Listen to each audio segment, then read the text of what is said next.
A renda fixa não é que a gente evita, a gente usa ela como reserva de emergência, por exemplo, né? Isso acho que é o ideal para você usufruir da renda fixa. Os fundos imobiliários, a gente entende a importância deles e a gente entende que seja como um nadar no raso, digamos assim. A pessoa coloca aquele pezinho para entender como é que funcionam os dividendos.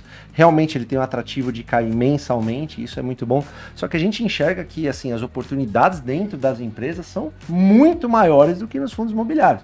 Você paga alguma taxa de administração também para os fundos imobiliários, coisa que você acaba não pagando nas empresas, né, que você compra.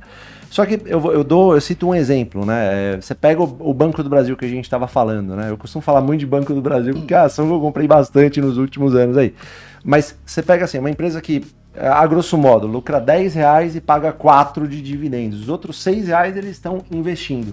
E quando eu falo para você que há 2 semanas atrás essa empresa estava valendo R$46, agora está valendo 35, isso para nós é uma oportunidade que não acontece, por exemplo, nos fundos imobiliários. Com valor. Coisa que eu acho que é importante falar aqui, principalmente para o leigo, né? A pessoa que está fora da bolsa ou começando, ela tem a visão de que ela vai pegar o recurso dela e vai colocar tudo de uma vez em uma determinada ação ou dividindo em 5 ações. E não é assim que funciona. A gente, acho que podemos até dizer isso, a gente está sempre comprando num grau maior ou menor. Então, conforme você vê essa precificação do caos aparecendo, o que tem de acontecer nesses momentos? As cotações caem numa intensidade muito maior do que os lucros das empresas. Nessa hora que você consegue comprar um lucro barato, um dividendo barato. Então, você vai aumentando a intensidade de compras. Porque não dá para você acertar o fundo do poço, como você estava falando, né? Pode cair mais? Pode cair mais. Você acha que vai cair mais? Talvez. Então, como a gente não sabe, você vai consumindo o seu caixa, aportando numa intensidade maior conforme vai caindo. Em 2020 foi exatamente isso. Você achava que o piso era... A bolsa estava perto de 120 mil pontos naquela época, né? Ela começou a cair, veio para 10, para 100, para 90, para 80 e chegou a 60. Quem imaginaria que ia vir para 60 mil pontos? Metade. Em dólar ela dividiu por 3, porque o dólar foi para 6, 10 mil pontos em dólar.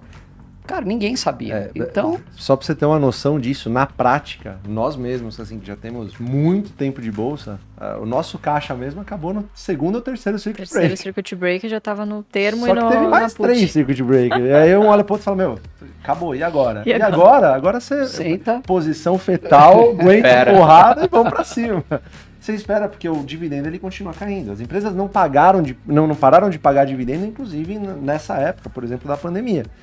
Elas continuam pagando dividendo e a gente continua fortificando, fortalecendo as nossas posições. Esse comportamento, assim, para o pessoal entender, só com muita informação, sempre lá passando essa calma pro pessoal. Só que é para você ver que ninguém sabe o que vai acontecer. O Lírio que fala esse negócio, né, de você se recolher a posição fetal e continuar apanhando, porque a gente não sabe qual que é o fundo do poço. Mas o fato, o que a gente sabe, o que a gente tem controle? A gente tem controle de comprar as boas empresas sempre, que pagam bons dividendos a bons preços em bons setores. O Best, por exemplo, é uma prova disso, né? Comprando essas empresas e fazendo isso um hábito, cara, longo prazo assim, totalmente vencedor. O Barsi prova isso, né? Então... Até antes de pegar esse gancho aí do Best, eu queria saber também da parte de vocês o seguinte, poxa, é lógico que você tem ótimas empresas aqui no Brasil, pagando bons dividendos.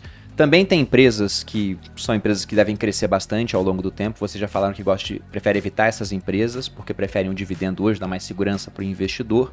Mas você citou, Fábio, fundo imobiliário, que também é um ativo muito procurado hoje, ficou muito popular entre as pessoas físicas, né? Tem mais de 1 milhão de pessoas investindo hoje em fundos imobiliários e que dão esse fluxo de pagamento de maneira mensal, a maior parte deles. Embora, por legislação, tenha que ser semestral, a maioria paga todo mês. O que dá muita previsibilidade para quem quer viver de renda, por exemplo, no caso viver de dividendos. Eu queria saber por que vocês não compram fundos imobiliários, qual seria o motivo? E também, na renda fixa, aproveitando o comentário do Felipe, aqui no Brasil a gente tem essa jabuticaba mundial, que se você pega uma lista, um ranking de juros, nós somos um dos países do mundo, pegando entre os países minimamente sérios, que tem o juro real mais alto. O juro real, gente, é simplesmente você pegar a Selic e tirar a inflação. Você tem uma Selic em 13,75, uma inflação em 6,47 hoje. E se pega o boletim Focus, eles acham que vai cair mais até o fim do ano, embora para o ano que vem as expectativas já estejam de uma revisão para cima. Inclusive com uma Selic que está alta, e para o ano que vem o pessoal já está colocando que talvez bata 15. E lembrando que o juro real estava negativo até outro dia, né? Pois é. Então, por que vocês evitam a renda fixa? E dentro da estratégia de dividendos, por que não usar fundos imobiliários, na opinião de vocês? A renda fixa não é que a gente evita, a gente usa ela como reserva de emergência, por Sim. exemplo, né? Isso acho que é o ideal para você usufruir da renda fixa.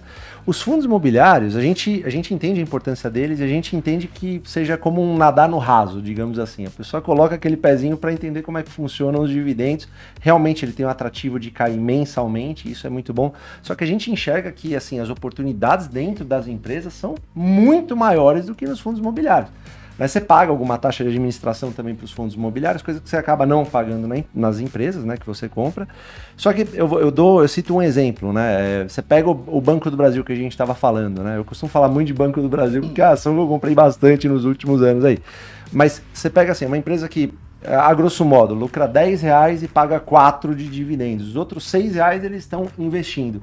E quando eu falo para você que há 2 semanas atrás essa empresa estava valendo R$46, agora está valendo 35, isso para nós é uma oportunidade que não acontece, por exemplo, nos fundos imobiliários. Com valor patrimonial de 50 e tanto. Isso, com valor patrimonial, que é uma métrica interessante para ser usada no caso de bancos, não é para toda empresa, no caso de bancos é uma métrica interessante. Só que você dá uma olhada nesse cenário, você não vê algo acontecendo parecido, por exemplo, nos fundos imobiliários. Né? Não com tanta frequência, pelo menos. Então isso se traduz, na nossa visão, numa baita oportunidade. Você pega o valor de um fundo imobiliário, R$100, você vê a cota 99, 98, e ela não vai oscilar tanto e é inerente aos fundos, beleza. Só que eles, pelo fato também de distribuírem 95% de dividendos, eles têm que ficar toda vez captando também mais, né, recursos para crescerem. Nas empresas, como o próprio exemplo que eu dei aqui, um Banco do Brasil te paga R$4 desses dividendos que ela recebeu e ainda tem 6 para reinvestir no negócio para continuar crescendo, fazendo com que o valor patrimonial continue numa crescente. Então, assim, a gente não é contra nenhum investimento, cara. A gente não é contra Bitcoin, a gente não é contra fundo imobiliário, não somos contra. Mas, assim, a gente nasceu de ações. É o DNA, né? É o DNA. Seria contraditório a gente falar outra coisa. Então, assim, a gente investe em ações porque a gente acredita mesmo. E a gente acredita que o mar de oportunidades que se desenham, falaram agora que antes das eleições, o PT vai ganhar, vai destruir, como se fosse, vai destruir o mercado e tal. As ações caíram vertiginosamente. Uhum. É uma oportunidade na nossa visão, né? Uhum. Então, isso a gente não vê com tanta frequência nos fundos imobiliários. Cai menos. Exatamente. É mais estável, então a oportunidade tem menos oportunidade. E se você tem empresas que pagam o dividendo igual ou superior a muitos fundos imobiliários. Acontece que elas não pagam mensalmente. Então acho que a pessoa acaba ficando um pouco mais receosa em relação a isso. Até porque talvez seja mais fácil até avaliar imóveis, acho que para o brasileiro, do que ações. Tem muito disso também, né? Uhum. Avaliar uma transmissora de energia. Não é todo mundo que sabe que tem um contrato de 30 anos, que se ganha uma RAP e tal. É um pouco mais difícil do que você explicar. Aqui tem um prédio e é assim que acontece.